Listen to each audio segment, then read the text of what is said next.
நிர்வாகம் மற்றும் குடிநீர் வழங்கல் துறையில் 1020 கோடி ரூபாய் அளவிற்கு முறைகேடு நடந்திருக்கிறது. பல்வேறு ஒப்பந்தங்களை ஒதுக்கீடு செய்வதில் 7.5% முதல் 10% வரைக்கும் லஞ்சமாக பெற்றிருக்கிறார்கள் என்ற விவரங்களை எல்லாம் அமலாக்கத்துறை தமிழக அரசினுடைய தலைமை செயலாளர் மற்றும் டிஜிபிக்கு கடிதமாக அனுப்பி இது குறித்து வழக்கு பதிவு செய்து விசாரணையை தொடங்குங்கள் என்ற கோரிக்கையை வைத்திருக்கிறார்கள்.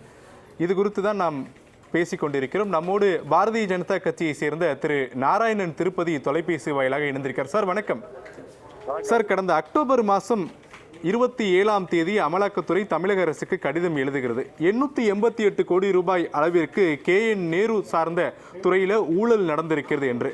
கடந்த 3ஆம் தேதி 1020 கோடி ரூபாய் அளவிற்கு மீண்டும் ஒரு மிகப்பெரிய ஊழல் நடந்திருக்கிறது, அதற்கான ஆவணங்கள் தங்களிடம் இருக்கிறது என்று ஆவணங்களோடு தமிழக அரசிடம் புகார் அளித்திருக்கிறது. இதனை ஆளும் கட்சியினரை பொறுத்தவரையிலுமே இது அரசியல் ரீதியான நடவடிக்கை அமலாக்கத்துறை தொடங்குகிறது அப்படின்ற ஒரு குற்றச்சாட்டை முன்வைக்கிறாங்க. உண்மையில் இதை எப்படி பார்க்க முடியும்? ஒரு வழக்கின் போது சேகரிக்கப்பட்ட ஆவணங்களின் அடிப்படையில ஆதாரபூர்வமாக இந்த குற்றச்சாட்டுகளை அமலாக்கத்துறை மிக தெளிவாக சொல்லி இருக்கிறது. அது இந்த காவல்துறைக்கு, தமிழக காவல்துறைக்கு மிக தெளிவான 252 பக்க கடிதத்துல இந்த துறையில, நகராட்சி நிர்வாக துறையில இவ்வளவு மோசமான ஊழல் நடைபெற்றிருக்கிறது, கழிவறைகள் கட்டக்கூடியதுல கூட ஊழல் நடைபெற்றிருக்கிறது என்பதையெல்லாம் யார் எப்போ கொடுத்தார்கள், எந்த கணக்கிற்கு இந்த பணம் சென்றிருக்கிறது என்பதையெல்லாம் இந்த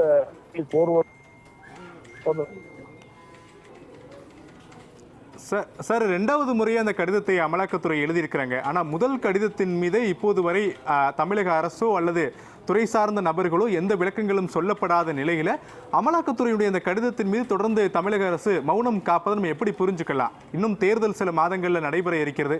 இந்த நேரத்தில் தேவையற்ற ஒரு குழப்பத்துக்குள்ள போய் சிக்கிக்கொள்ள வேண்டாம் அப்படின்னு எடுத்துக்கலாமா, இல்ல எப்படி புரிஞ்சுக்க முடியும் சார்? திரு நாராயணன் திருப்பதியுடைய தொலைபேசி துண்டிக்கப்பட்டிருக்கிறது. நம்ம தொடர்ந்து அவரிடம் மீண்டும் ஒரு முறை இணையலாம். அதற்கு முன்பாக நகராட்சி நிர்வாகம் மற்றும் குடிநீர் வழங்கல் துறையில் 1020 கோடி ரூபாய் அளவிற்கு முறைகேடு நடந்திருக்கிறது. ஒவ்வொரு ஒப்பந்தமும் வெளியிடப்படுவதற்கு முன்பாகவே அதுக்கு ஒரு குறிப்பிட்ட நிறுவனத்திற்குத்தான் என அவர்கள் நிர்ணயம் செய்து அந்த குறிப்பிட்ட நிறுவனத்திடமிருந்து 7.5%இருந்து 10% வரைக்கும் லஞ்சமாக ஹவாலா பணங்களாக பெற்று அந்த ஒரு குறிப்பிட்ட நிறுவனங்களுக்கு ஒப்பந்தங்கள் மற்றும் திட்டங்களை எல்லாம் கொடுத்திருக்கிறார்கள். இது குறித்து தான் அமலாக்கத்துறை உரிய ஆவணங்களோடு வாட்ஸ்அப் சேட், எந்தெந்த இடங்களிலெல்லாம் ஹவாலா பணங்கள் கைமாறி இருக்கிறது, யார் யாரெல்லாம் இதற்கு உடந்தையாக இருந்திருக்கிறார்கள், இந்த ஆதாரங்கள் அனைத்துமே எப்படி அமலாக்கத்துறைக்கு கிடைத்தது உள்ளிட்ட விவரங்களை எல்லாம் 258 பக்கங்களுக்கு சமர்ப்பித்திருக்கிறது தமிழக அரசிடம்.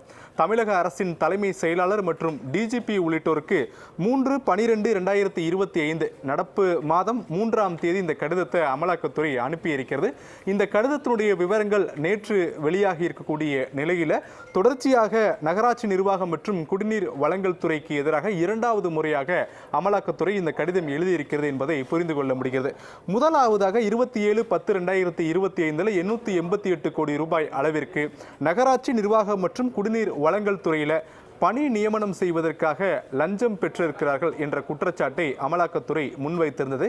இப்போது இரண்டாவது கடிதத்தில் பல்வேறு ஒப்பந்தங்கள் மற்றும் திட்டங்களை ஒதுக்கீடு செய்வதில் 1020 கோடி ரூபாய் அளவிற்கு முறைகேடு நடந்திருக்கிறது என்ற இரண்டாவது குற்றச்சாட்டையும் அமலாக்கத்துறை முன்வைத்திருக்கிறது. இது குறித்து தான் நாம் சிறப்பு நேரலையில் நம்ம பேசிட்டு இருக்கோம். தொடர்ந்து பல்வேறு விருந்தினர்களும் நம்மோடு பேச இருக்கிறார்கள்.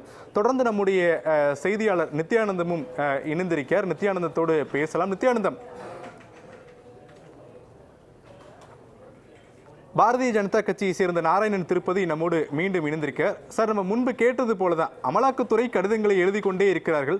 ஆனால் தமிழக அரசோ தொடர்ச்சியாக இந்த விவகாரத்தில் மௌனம் காக்கிறது. ஒரு அரசியல் கட்சி சொன்னால் கூட அது அரசியலுக்கான ஒரு எதிர்ப்பாக நாம் பார்க்க முடியும். மத்திய அரசின் கீழ் இருக்கக்கூடிய ஒரு தனி விசாரணை அமைப்பு ஊழல் நடந்திருப்பதற்கான ஆதாரங்களோடு ஒரு கடிதங்களை எழுதுகிறது. அந்த கடிதத்தின் மீதும் திமுக, குறிப்பாக தமிழக அரசு இந்த மௌனம் காப்பதை நம்ம எப்படி புரிஞ்சுக்கலாம் சார்? உயர் நீதிமன்ற தீர்ப்பையே மதிக்காத ஒரு அரசு அமலாக்கத்துறையினுடைய கடிதத்தை எப்படி மதிக்கும்? இதுதான் திராவிட மாடல். தொடர்ந்து இந்த துறையில மிக அதிக 1000 கோடி ரூபாய்க்கும் மேலாக ஊழல் நடைபெற்றிருக்கிறது என்பதை ஆதாரபூர்வமாக நிரூபித்து ஆவணங்களோடு கடிதம் எழுதியும் இந்த அரசாங்கம் அமைதியாக இருப்பதற்கு காரணம் என்ன? இதுல ஊழல் நடைபெற்றிருக்கிறது என்பதை அரசாங்கமே ஒப்புக்கொள்கிறது என்பதுதான் பொருள். இதனாலதான் தமிழகத்திற்கு காவல்துறை தலைவரை நியமிக்க கூட இவர்களால் முடியவில்லை. இவர்கள் அதற்கு மறுக்கிறார்கள். நியாயப்படி, நீதிப்படி, சட்டப்படி, காவல்துறைக்கு மரபுப்படி காவல்துறை தலைவரை தேர்ந்தெடுக்க வேண்டிய அரசு தனக்கு வேண்டிய ஒருவர் தான் வர வேண்டும் என்கிற காரணத்தினால பொறுப்பு டிஜிபியோட இவர்கள் ஓட்டிக் கொண்டிருக்கிறார்கள். இது எதனால் என்பது இப்பொழுது உங்களுக்கு புரிந்திருக்கும். அதனால இந்த அரசாங்கம் ஊழலுக்கு மிகப்பெரிய ஆதரவோடு ஊழலை தன்னுடைய கடமையாகவே எடுத்துக்கொண்டு செயல்பட்டு கொண்டிருக்கிறது என்பதைத்தான் இது குறிக்கிறது. சார், நீங்கள் சொல்வது போல சட்டப்படி பார்த்தோம் என்றால் அமலாக்கத்துறை கடிதம் எழுதியிருக்கக்கூடிய நிலையில் அதற்கு லஞ்ச ஒழிப்புத்துறையோ தமிழக காவல்துறையோ வழக்கு பதிவு செய்து விசாரணையை தொடங்கியிருக்க வேண்டும். ஆனால் இப்போது வரை அது குறித்தான ஒரு சிறு முன்னேற்றம் கூட இல்லாத நிலையில தமிழக காவல்துறையும் லஞ்ச ஒழிப்புத்துறையும் KN நேருவுக்கு ஆதரவாக செயல்படுகிறார்கள், அவர்களும் துணை போகிறார்கள் இப்படியான மோசடிகளுக்கு அப்படின்னு நம்ம தெரிஞ்சுக்கலாமா? உறுதியாக அதுதாங்க, துணை போகுவதில்லை, செஞ்சதே அவங்க தானே. காவல்துறை அரசாங்கத்தினுடைய ஏவல் துறையாக செயல்பட்டு கொண்டிருக்கிறது. இந்த நாட்டினுடைய ஒரு தனி அமைப்பாக விளங்கி கொண்டிருக்கின்ற புலனாய்வு அமைப்புகளில் ஒன்றான அமலாக்கத்துறை ஒரு கடிதத்தை எழுதியிருக்கும் பொழுது அதற்குரிய மரியாதையை அளிக்காமல், எப்போ கோர்ட்டுக்கு திருப்பரங்குன்ற விவகாரத்துல நீதிமன்றத்தை அவமதித்து நீதிமன்ற தீர்ப்பை கூட மதிக்காமல் நடந்து கொள்கிற அரசு வழக்கம் போலவே இந்த விவகாரத்திலும் அப்படித்தான் நடந்து கொண்டிருக்கிறது. இதுல துணை போவதெல்லாம் இல்லை, தெரிந்தே திட்டமிட்ட ரீதியில செய்த ஊழலை மறைப்பதற்காக அமலாக்கத்துறையுடைய கடிதத்தை அரசியல் பழிவாங்கல் என்று தப்பித்து நாடகமாடிக்கொண்டிருக்கிறது இந்த திராவிட மாடல் அரசு. ஒரு சுதந்திரமான அமைப்பான அமலாக்கத்துறை கடிதம் எழுவதை கூட அரசியல் என்று திமுக நாடகமாடுகிறது என்று எங்களோடு கருத்துக்களை பகிர்ந்து கொண்டமைக்கு நன்றி திரு நாராயணன் திருப்பதி. நன்றி.